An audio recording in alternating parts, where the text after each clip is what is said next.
Helen had lived her whole life in the quiet village of Moorbridge, nestled deep in the rolling hills of East Devon. The kind of place where time passed slowly, where the sound of bleating sheep was louder than the ring of a phone. Her family's farm sat at the edge of a muddy lane, hidden behind rows of willow trees and old stone walls. The farmhouse was nothing grand, just 2 floors of aging brick, with ivy climbing the sides and a roof patched more than once by Helen herself. Her hands were always rough, her boots never clean, and her clothes usually carried the scent of the animals she cared for. She didn't mind. That smell, to Helen, meant life, growth, and a kind of peace no city could offer. But peace had become a distant memory. It all began 3 years ago when her only son, Edward, brought home a woman he'd met at university. Veronica hailed from Cheltenham. Polished, poised, and perpetually perfect. From the moment Helen shook her hand, she knew. Veronica was not built for mud, or for mothers like Helen. At the engagement dinner, held at a swanky restaurant an hour's drive from the farm, Helen had worn her best floral dress and polished shoes. Veronica's family barely looked her way. They spoke in soft, clipped tones about art galleries, ski trips, and tasting menus. Helen smiled politely, even when Veronica's mother made a remark about how brave it was to live without central heating. After Edward and Veronica married, things only grew colder. Helen visited their new home in Exeter just once. The visit lasted under 30 minutes. Veronica had offered her a cup of herbal tea and spent most of the time glancing at the clock. The first time Helen overheard what Veronica truly thought of her was at the local grocer's. 2 women, chatting by the till, hadn't noticed Helen browsing the jam aisle. She says her mother-in-law smells like a compost bin. Can you imagine? Pig farm and all. I'd rather die than live like that. Helen had stood still, her face blank. Not because it didn't hurt, but because she already knew. And somehow, hearing it out loud made it easier. Since then, invitations stopped arriving. Christmas cards turned into forwarded texts. And when Edward's baby boy, Henry, was born, Helen was told she could visit, once he was a bit older. That bit older never came. But Helen didn't complain. She returned to her pigs, her fields, and her quiet mornings.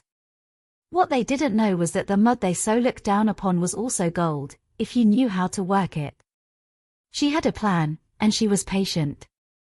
The following spring brought heavy rains, but Helen didn't complain. Rain meant rich soil. Rich soil meant good feed. And good feed meant strong, healthy pigs. Her herd had grown steadily since her father passed away, but in the past year alone, it had nearly doubled. While others struggled to stay afloat, Helen had quietly partnered with a young agricultural researcher from Bristol who introduced her to a new method of waste management. It cut costs, reduced smell, and made the farm eco-certified. No one in Moorbridge had done it before. The certification opened doors. Cafes in Bath started requesting her pork. Then came the boutique food shops in Oxford. By the time summer rolled around, a Michelin-starred restaurant in London placed a standing order. Helen wasn't just selling pigs anymore. She was delivering premium cuts, organic and sustainable, wrapped in packaging with her farm's name printed in elegant serif font, Ash Hill Farm, estimated 1947. She didn't tell anyone in the village. Not even her closest neighbor, Elsie. There was something satisfying about success in silence. About letting the earth speak for itself. One late afternoon, while Helen was loading crates of feed into her truck, she spotted a familiar vehicle pulling into the lane. Silver, sleek, and completely out of place amongst the mud and stone, a Mercedes. Out stepped Edward. He was wearing his office coat, shoes far too clean for farm grounds. Helen wiped her hands on her trousers and stood by the truck. "Mum," he said, barely making eye contact. "Veronica's at a spa day. I thought I'd stop by." Helen simply nodded and offered him a mug of tea, still steaming from the kettle inside the barn.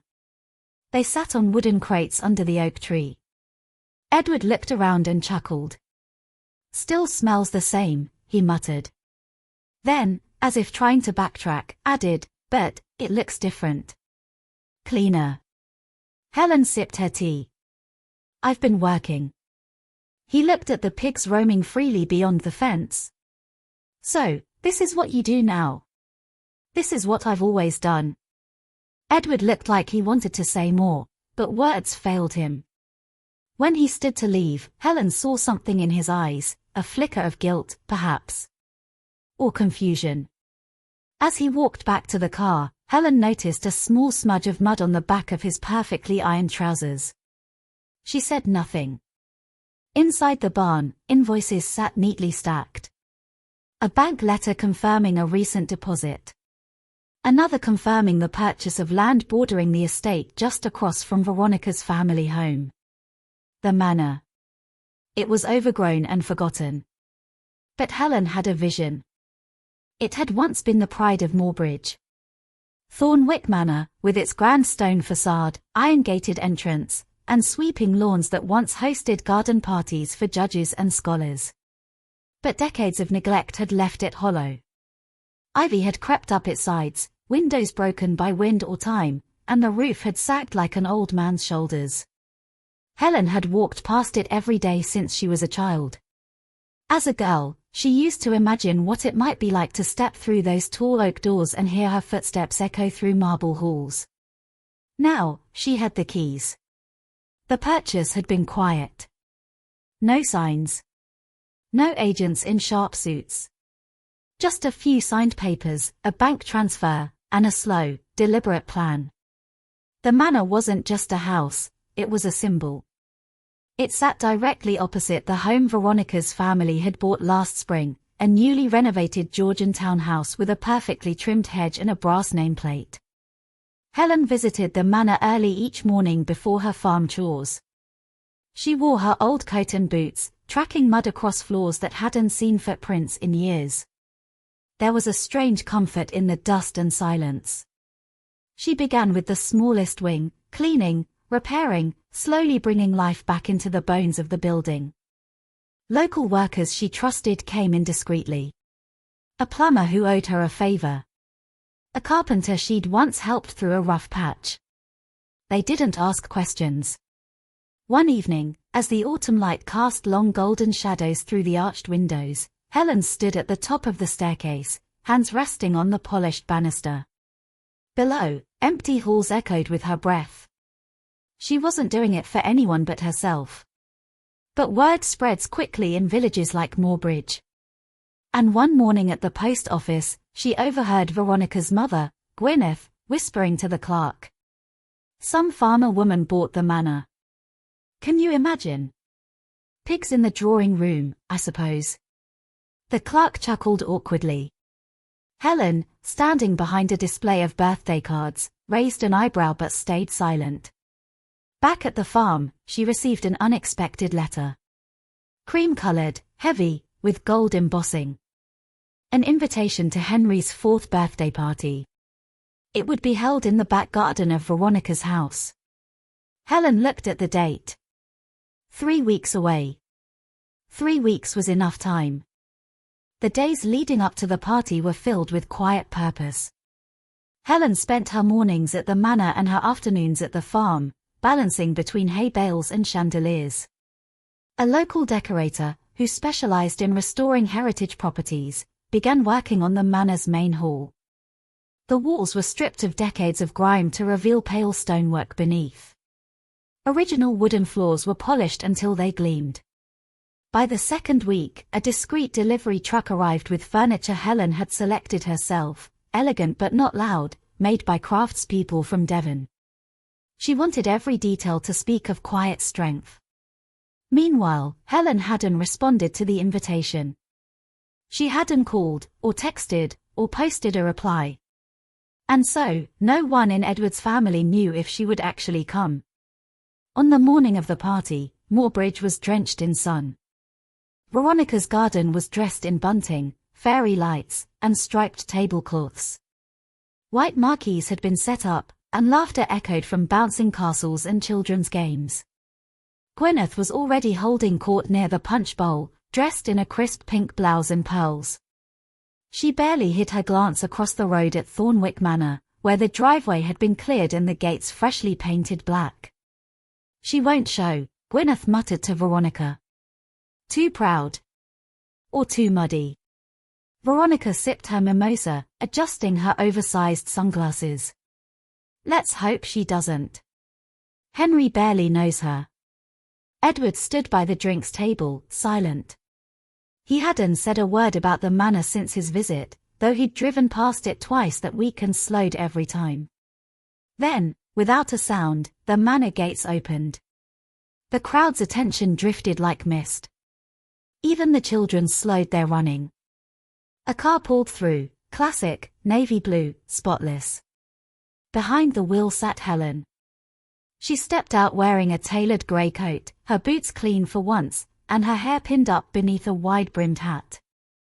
Around her neck hung a delicate silver pendant. It wasn't flashy, but it belonged. Veronica blinked, stunned. Gwyneth's smile froze mid-sip. Helen walked slowly, gracefully, across the road. Every footstep echoed like a quiet drumbeat. Edward moved first. He walked to meet her halfway. For a moment, no one could hear what he said. But he kissed her cheek. Helen nodded, not smiling, but not cold. As she reached the gate to the garden, she paused, then handed a large, flat envelope to Veronica. "Something for Henry," she said. Inside was a signed certificate. A full education fund. Set aside in Henry's name, managed by a trust, with quarterly reports sent directly to the family's solicitor. No party balloon, no ribbon, no fuss. Just legacy. The rest of the party continued as planned, but something had shifted. The laughter was still there, the balloons still bobbing above tables, but a quiet murmur ran beneath it all, like the hum of bees under a picnic cloth. People glanced toward Helen without being obvious. Some smiled stiffly. Others nodded in awkward recognition. But most simply watched. Helen didn't linger. She spent 10 minutes at most, long enough to pat Henry's head, hand him a small carved wooden pig, and thank the woman serving tea. Then she turned, crossed back over the road, and disappeared into the gates of the manor. By that evening, Moorbridge's village group chat was alight with questions. Did anyone know she owned Thornwick Manor? I heard she's exporting meat to Scandinavia. Veronica's face was a picture. What's in that necklace she wore? Real silver, I bet. And finally, did you see the envelope? I swear it was the thickest one there. Inside the townhouse, Veronica stood at the window, gripping the curtain's edge. She'd barely touched her Prosecco. Gwyneth had tried twice to steer the conversation back to the importance of presentation in polite society, but no one seemed to care. Even Edward's sister, Olivia, who had once snubbed Helen at a family wedding, had asked, how did she do it? Mum said she was in debt last year. Veronica closed the curtain. She didn't do it alone, she muttered, though to no one in particular. Probably sold part of the land. Or took out a loan. That place is a wreck. But doubt crept in like mist. Across the lane, Helen was standing at the upstairs window of the manor, arms folded, watching the sky burn orange over the treetops. A lone pigeon flapped from the chimney as the breeze swept through the broken panes. The room she stood in had once been a library. She planned to restore it first. Bookshelves. Soft lighting. A view of the garden. She smiled faintly. The same way one smiles when remembering something already gone, but not forgotten. The party music drifted up faintly. Someone played Happy Birthday on a cheap speaker. Helen turned away. Downstairs, a fresh envelope waited on the hall table. It bore the name of a firm in London, recently hired to assist with discreet land purchases. A week later, Helen stood in the middle of Thornwick Manor's ballroom. The floors, once dull and cracked, gleamed under the soft light of a newly restored chandelier. The walls had been painted a subtle cream, and the tall windows framed the autumn landscape like portraits. Workers moved quietly around her, placing curtains, rolling in rugs, polishing banisters. No shouting, no mess, just quiet, steady progress. In the corner stood a grand piano that hadn't been played in decades. She didn't know how to play, but it reminded her of her mother, who used to hum old folk tunes while darning socks by the fire. Helen walked over and brushed dust off the keys. At that same hour, Veronica stood in a boardroom in Exeter, surrounded by glass and chrome. She was mid-presentation for a local charity gala, but her thoughts were elsewhere. Her phone buzzed for the third time, another message from her mother. "Did you hear? Helen's bought the field behind us now. The one with the stream." Veronica's eyes narrowed. That land had been part of her dream for years. She'd once planned to turn it into a lavender garden, a place where her friends from Cheltenham could pose for summer photos and drink elderflower wine. She'd even had the name picked out, Lavend House. She forced herself to return to the meeting, but she stuttered over her words and fumbled her slides. When she sat down, her assistant whispered, "You all right, Veronica?" She nodded sharply. "Yes. Just tired." Back in Moorbridge, Helen was meeting with the solicitor from London. They sat in the old study, now cleared of cobwebs and lit by warm lamps. A map lay spread across the desk, showing parcels of land stretching far beyond the manor. "The deal went through this morning," the solicitor said. "You now own the boundary that runs behind the townhouse, including the southern footpath." Helen nodded once. "And the trust is secure?" she asked. "Yes. The funds are locked in. Henry will have access once he turns 18, with annual reports provided." Helen didn't smile, but she looked satisfied. She signed the final page of the document with a steady hand. As the solicitor packed up, a knock sounded at the front door. Helen opened it to find Olivia, Edward's sister, standing there, holding a tray of lemon scones.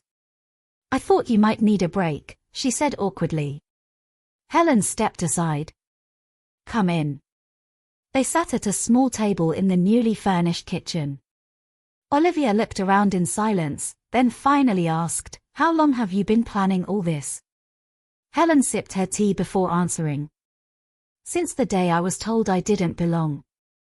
The following weekend, Helen hosted her first gathering at Thornwick Manor. It wasn't a party in the usual sense, no streamers, no jazz band, no champagne towers.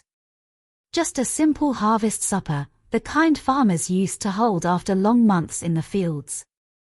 Long wooden tables were set up in the ballroom, decorated with heather, wild rosemary, and linen cloths. Guests arrived just before dusk.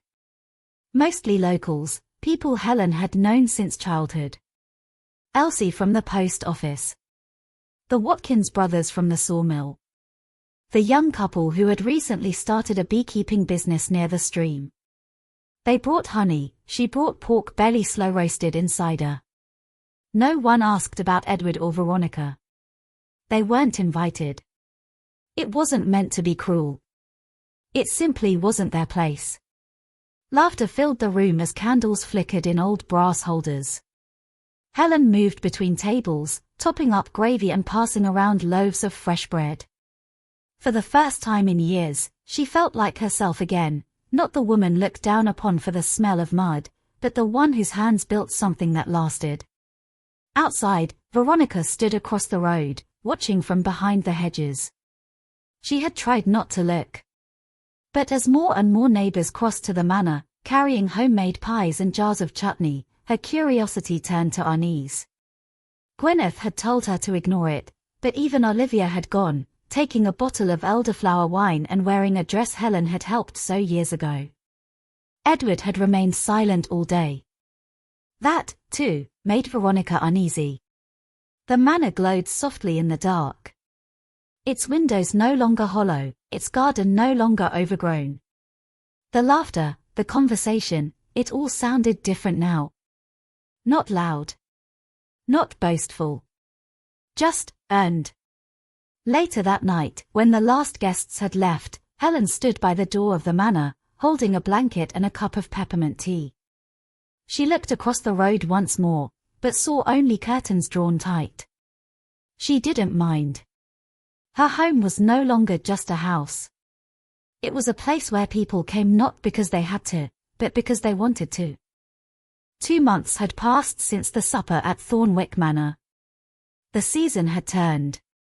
Frost now dusted the windows each morning, and smoke curled lazily from chimneys in Moorbridge. The village had settled into winter's rhythm, quiet, steady, and watchful. Helen had continued her work. The manor was slowly transforming, one room at a time. The library had become a sanctuary of dark wood, soft lighting, and shelves filled with books, some inherited, others rescued from charity shops. The garden was being planned for spring, with rows of herbs, vegetables, and late-blooming roses. She wasn't in a rush. She had time. One grey afternoon, Helen received a message from Edward. "Mum, could we come by? Just to talk." She stared at the screen for a long moment before replying. 3 o'clock. Don't be late. At exactly 3, the Mercedes pulled into the drive again. This time, it was not just Edward, but also Veronica. Her hair was pulled back neatly, coat buttoned up to the neck, and not a speck of mud on her shoes. Edward looked tired, but less tense than before. Helen opened the door herself. They sat in the drawing room, another restored space, with cushions made from old tweed jackets and a fire crackling in the hearth. Helen offered tea, which they accepted. For several moments, no one spoke. Then Edward began. "Mum, I owe you an apology." Helen looked at him, expression unreadable. "I never defended you," he continued. "I let things be said that I should have stopped. I let them make you feel small." Helen didn't interrupt. She simply waited. Veronica cleared her throat. "And I judged you. I judged your clothes, your work, your life. I thought you had nothing to offer Henry." Her voice cracked slightly. "But I was wrong." Helen nodded once, slowly. "I didn't do any of this to prove you wrong," she said. "I did it because I needed to remember who I was." Edward lowered his gaze. "And now?" he asked.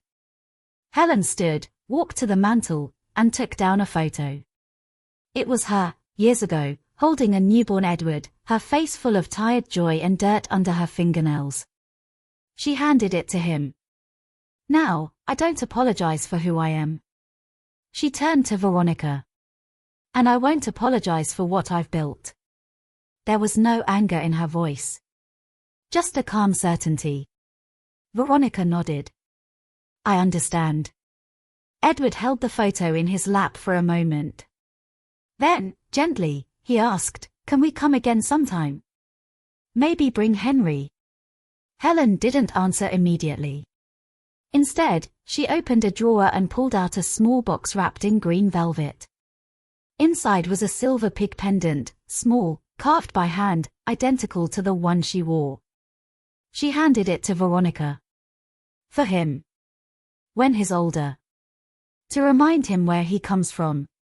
Veronica took it with trembling fingers. They left quietly, the way people do when they know they've overstayed for years without ever stepping through the door.